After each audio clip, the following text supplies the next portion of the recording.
Hi everybody, it's Christina. Welcome back to Adventures in Polish Land. Today I am here to pick my March TBR with all of you for the American Lit Reading Challenge. If you are new here, in this challenge I am reading a book set in every single US state and territory, and every month I pick 5 random places out of a cup, and then I put you on hold while I create my TBR and I come back and share it with you. If you'd like more information on this challenge, or if you want to learn more about the books I have read thus far, I will leave my playlist for the challenge linked in the description box below. But let's go ahead and get started. I have all of the states and territories in this cup. I will give it a shake and then we'll pick out 5.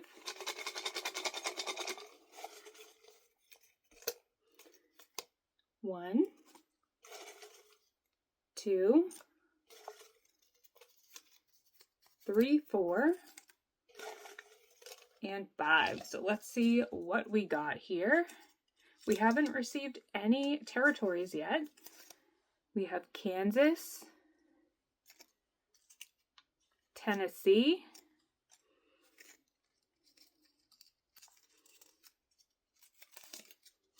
Washington, D.C., so the first non-state of the challenge.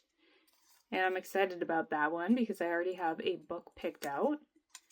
Ohio, and finally, Wyoming. So what I'm going to do is consult my computer. I have a list of books that I have pre-planned for the challenge, and then anything I don't have pre-planned, I will do some research, and then I will come back and share my TBR with you. So I will be right back with my TBR.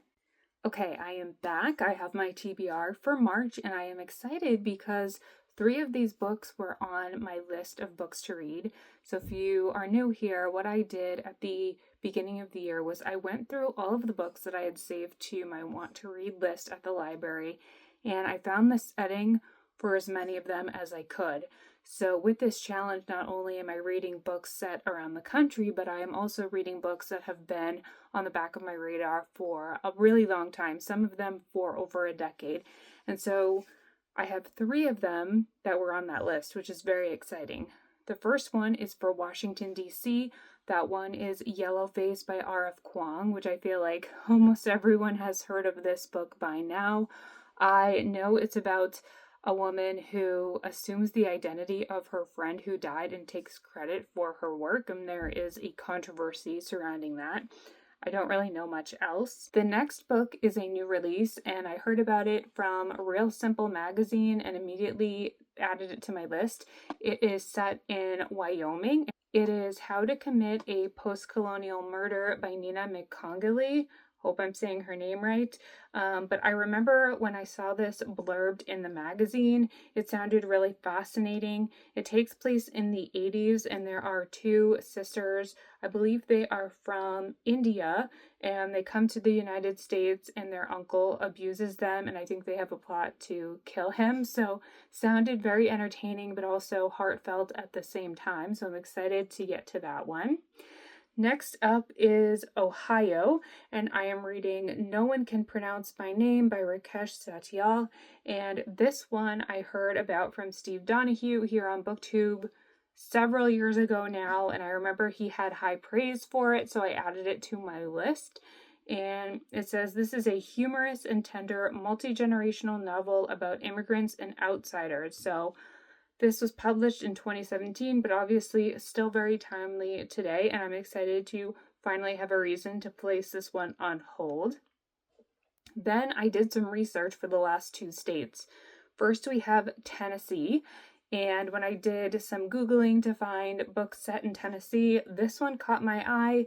It is Flight Behavior by Barbara Kingsolver, which she has been an author on my radar for many years now. I remember people talking about the Poisonwood Bible, and obviously Demon Copperhead has been very, very beloved and is something I hope to read this year. But I haven't read any of her books yet, and this one obviously fits the challenge, but it sounds right up my alley as well.